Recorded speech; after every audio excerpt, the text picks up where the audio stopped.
It is a strange contrast. As some cities in China are going on lockdown, you've got places like this. Shanghai Disneyland reopened. CNN getting rare access to what it took to pull this off. Welcome into Shanghai Disneyland, where we are getting a sneak peek of what the new operations are going to look like for this park and reopening 3.5 months after they had to shut down because of the novel coronavirus outbreak here in China. Now, normally, when you're in the park as they reopen, you're going to have to wear a mask. We're able to take ours off because the crowd isn't in just yet. But as you can see, the preparations are underway. They've used this time to rethink how they're going to have people coming in safely, keeping that social distance, and avoiding any sort of contact, not only with each other, but also with cast members. So it's going to have things looking a little bit differently. I'm going to take you outside the park to show you how we got in with Senior Vice President of Operations, Andrew Bolstein.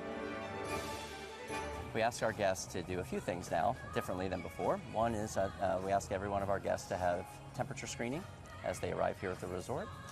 We also ask them to show their QR code, which is a Shanghai-specific health code. We put a little more structured decaling and markers in place. So these are very clear.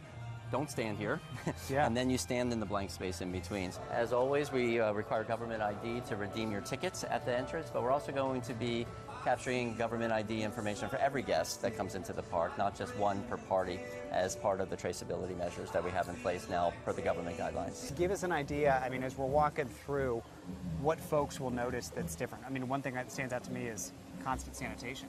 Yes, so we have a very dedicated team of custodial cleaners that we've even increased the numbers of those throughout the park that are constantly wiping down all the surfaces.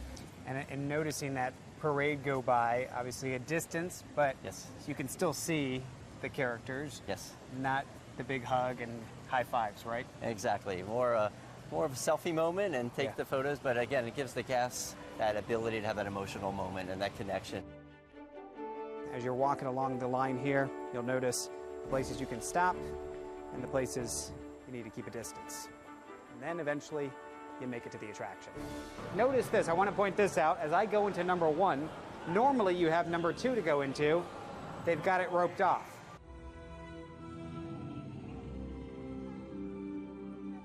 Stepping off the ride, the new normal. And they've got several more along the way out.